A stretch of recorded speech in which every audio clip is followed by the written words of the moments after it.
মনোবীক্ষণ polyclinic, চিকিৎসার জগতে এক দশক। এখন এখানে সব বিষয়ে ডাক্তারবাবু এক ছাদের তলায়।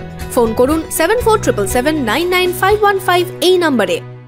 আরজিকর কাণ্ডে রাত জেগে প্রতিবাদ মুর্শিদাবাদ জুড়ে। বহরমপুর থেকে কান্দি রঘুনাথগঞ্জে রাত জাগলেন হাজার হাজার মানুষ। মহিলাদের পাশাপাশি রাত জেগে প্রতিবাদে সামিল বিশিষ্টজনেরাও।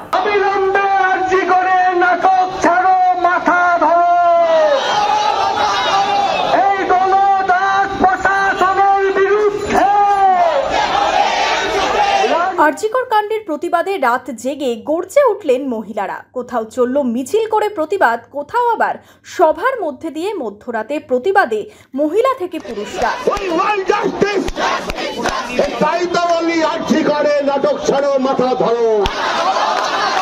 14ই আগস্ট মধ্যরাতে বিভিন্ন জায়গার পাশাপাশি একই ছবি উঠে এলো মুর্শিদাবাদেও।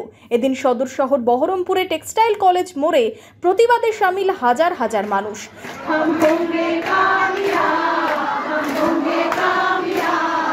সেখানে রাতের দখল নিয়েছিল মেয়েরা।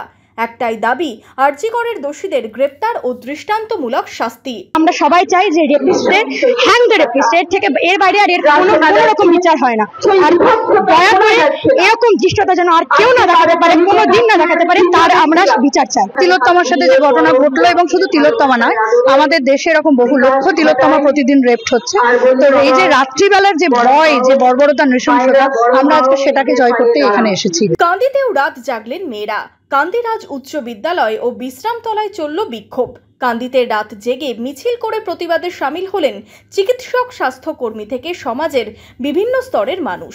এই বাংলায় ছেলে মেয়ে নির্বিশেষে বাঁচার অধিকার দিতে হবে, নিরাপত্তা দিতে হবে, সুরক্ষা দিতে হবে। আর তা না পারলে স্বৈরতন্ত্রের পতন ঘটাতে হবে, গদি ছেড়ে দিতে হবে, উত্তর দিতে হবে। আর যদি উত্তর দিতে না পারে তাহলে পুলিশ মন্ত্রীকে, স্বাস্থ্যমন্ত্রীকে পদত্যাগ করতে হবে। রঘুনাথগঞ্জ সদরঘাটেও প্রতিবাদে গর্জে উঠলেন মহিলারা। মধ্যরাতে প্রতিবাদে পথে নামলেন হাজার হাজার মহিলা।